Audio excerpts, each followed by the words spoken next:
Hey everyone, welcome to another episode of Audi Outdoors. Today I want to make a video to kind of tell you guys the things I do like about the Bülk. I know I did a video about things I don't like about the Bülk, but it's not all bad. There are some things I do like about it.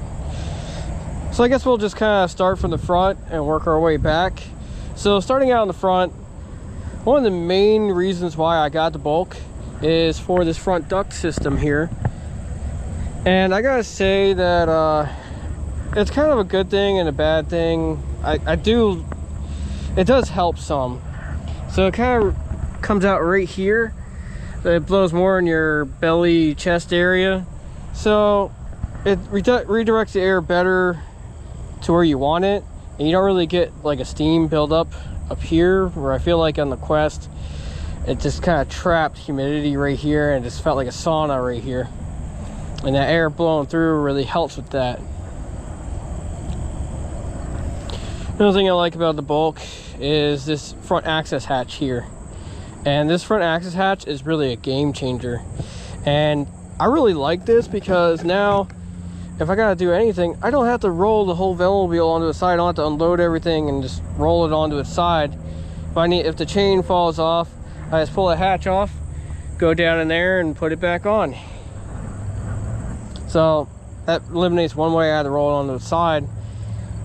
Otherwise, you don't really have to roll this thing completely onto its side unless you're changing the back tire or you get flat on your back tire. Because otherwise, this thing, you just kind of prop it up like that and you can have plenty of room to change the tire. And if you're on flat ground, it'll actually stay up on its side. And if you're worried about the ground, you can just take the seat pad out, put it on the side and lay it on the seat pad if you're worried about it getting scratched. Another thing that I got, this is an optional part about the Bülk. Another thing I got on the Bülk is these storage bins. I don't know if you can see them, but there's storage bins in here, right here. And I put my toolkit in here and spare tubes and repair kit in there on one side. And these things are pretty big, the storage bins up front. In the Quest XS, I felt like most of the nose, I didn't use most of the nose because my legs are so short that most of the nose is unused. But these storage bins are so big that you can probably put three 3-liter Camelbacks in each one. There's 2 of them, one on each side. On the other side, I use it to store my cable lock. Lock right here. So there's a cable and a lock, and that's because sometimes there's nothing small amount to really lock it to, so I have to carry around a cable with me to wrap it around larger objects like a beam or something like that. I'll go ahead and put this access hatch back on.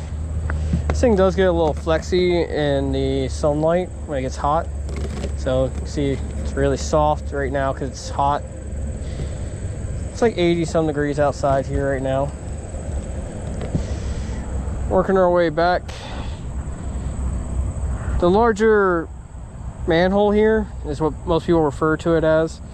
The larger manhole does help with ventilation because now your knees are sticking out and exposed, so you get more air in right here, more airflow through the top here compared to the Quest, and you don't get air trapped here like you did on the Quest. So on hot days, it just feels like you're riding a recumbent trike now, but you still get the benefits of having the aerodynamics of the nose. Another thing, there's some features on this thing that I think are pretty nice to have. One of which is the battery tray down here.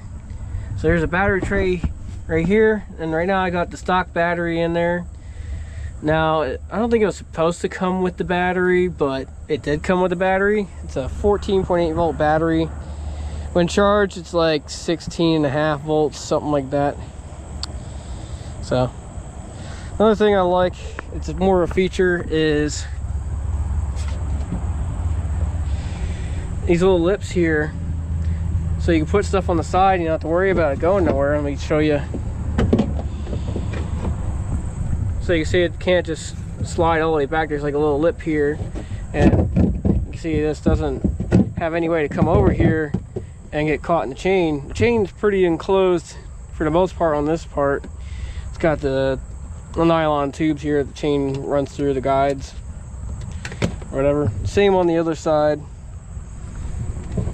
You got a little bump here on this side, separate the front and the rear.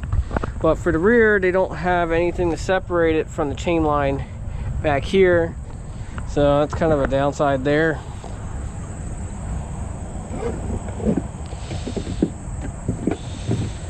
Another thing I like about the Bülk is how easily it is to adjust the seat.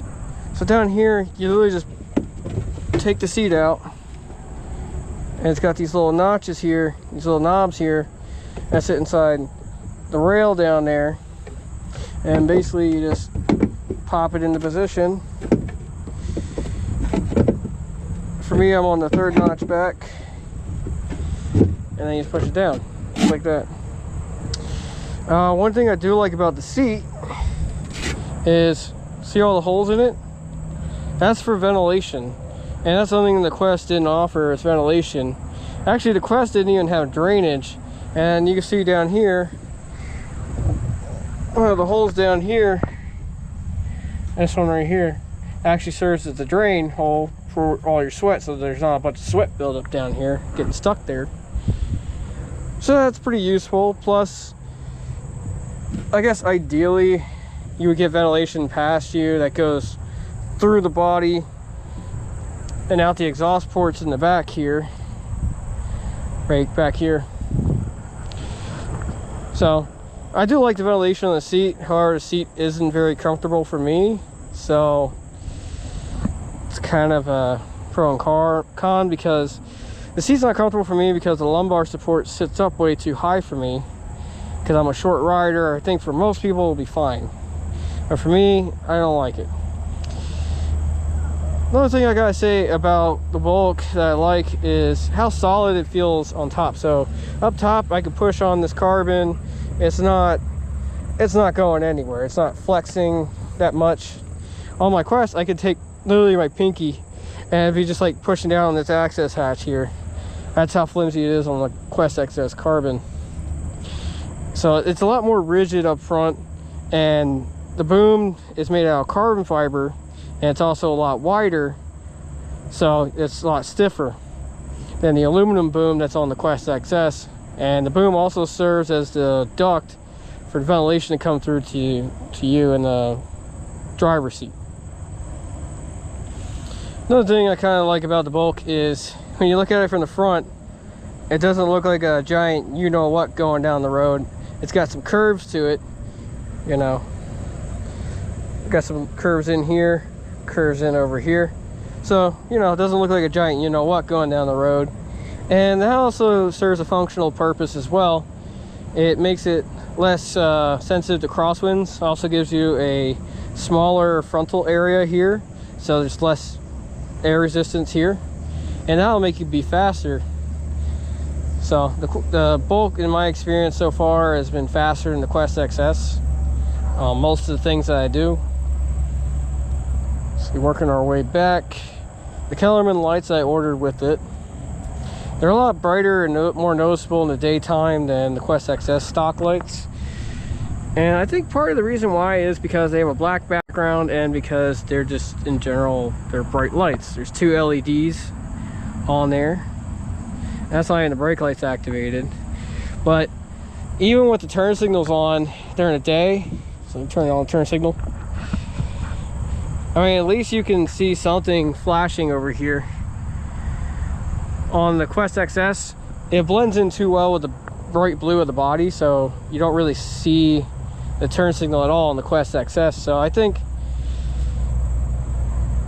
the Kellermans are kind of the pro and con. I think the red light's too close to the yellow light, and that's basically what they did wrong. But that's on my Bülk. I guess now on the newer Bülks, they have 2 sets of Kellermans, so one on top, one on the bottom. But this is how mine came, with just one pair. And back here's the rear ventilation. Another thing I kind of like that what they did about the Bülk is this rear carry handle here. It's built into the body. It's not fastened to the body with like bolts or anything. So on my Quest, it's kind of like a D-loop back here. It's fastened to the body, and depending on the temperature, that thing can get loose, especially when it's cold out. That thing like jiggles around a little bit, so it doesn't feel too secure, but when it's warm out, everything expands and it's tight again. So that's another thing I like about it. The exhaust vents back here, exhaust ports back here, I haven't really noticed too much of a difference having exhaust vent ports back here, but I'm assuming they work somewhat because it feels cooler inside the Bulk, even though when I ran a thermometer in there out for my Garmin, it really didn't show any temperature difference between the Bulk and the Quest. So, but it does definitely feel cooler inside there. But overall, I think the body's pretty rigid on the Bulk.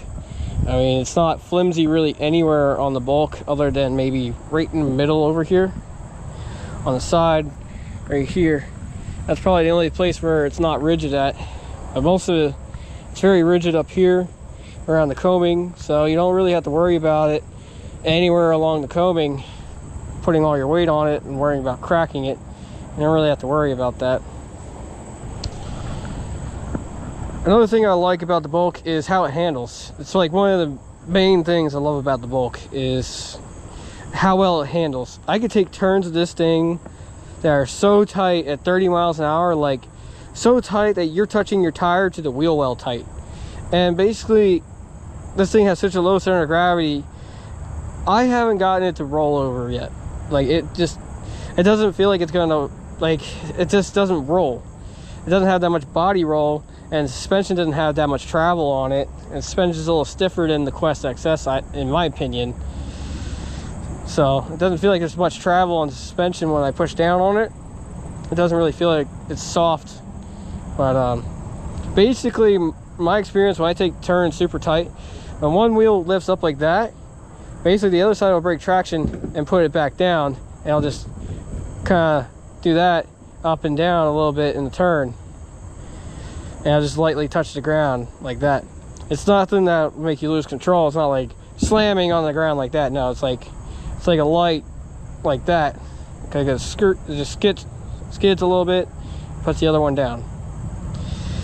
But that's just something I couldn't do in my Quest XS, and even just tilting my head to the side a little bit helps a lot with stability in the corners. With this Bulk, even with the hood on, there's more than enough room for me in the hood to lean over a little bit. Same in the Quest XS, but the Quest cannot take turns like that. The Quest, I have to slow down to like 20 miles an hour to take the same turns I would take in the Bulk at 30 miles an hour and not have to worry about it in the Bulk. Like, it just carves around the turn. It's just so nice the way it turns compared to the Quest XS.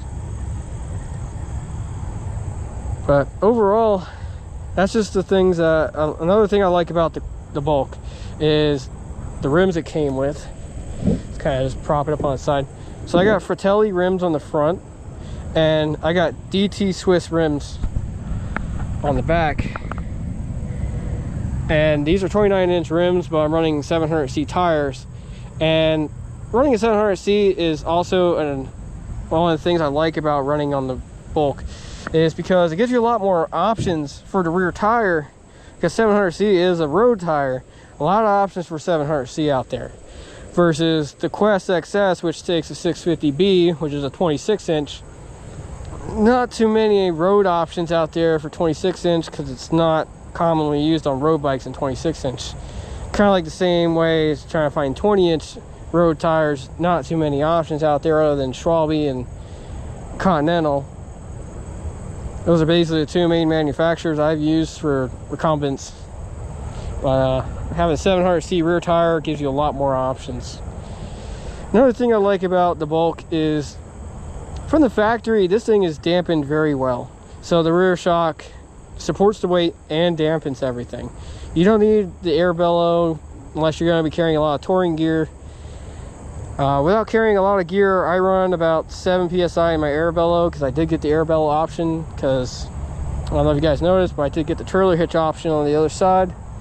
So This shock is very well dampened, unlike the Quest XS from the factory, where if I hit brake bumps, it basically bounced up and down off the freaking ground like a basketball, and it basically made the rear end slide all over the place. And you're literally at the will of wherever that back tire is going. That's the only thing that's keeping you in control.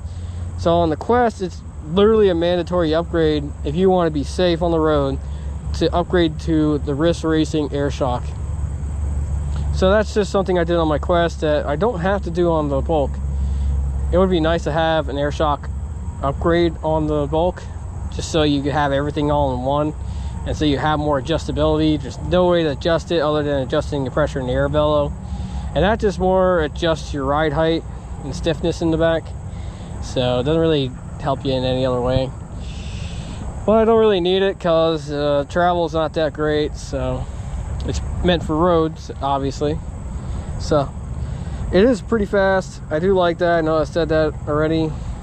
Another thing I like about the Bulk is from the factory, they filled this gap here between the top and bottom of the body.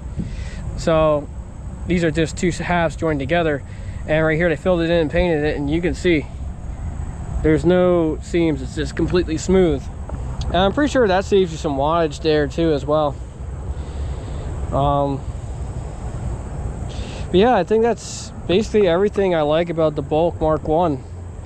The NACA duct on the hood is kind of useful. I don't have the hood out here right now. It's kind of useful if you're riding in cooler weather, like below 70 degrees. Then you really start to notice the NACA duct on the hood, but it's not that noticeable. It's more like getting fresh air right in your face. So it would be nice if the NACA duct didn't leak on the hood, but you kind of accomplish the same thing just cracking the visor open on the Quest XS. Same level of ventilation, or even if you had the visor lower, just cracking it open a little bit on the bottom. Honestly, I don't think it does much, but maybe I'll change my mind when it gets cooler out, because you notice ventilation more when it gets cooler. You'll notice any small draft in here. So that's just something I'm gonna have to keep an eye on, and maybe I'll change my mind on that later on. Well, other than that, I think that's everything I like about the Bulk.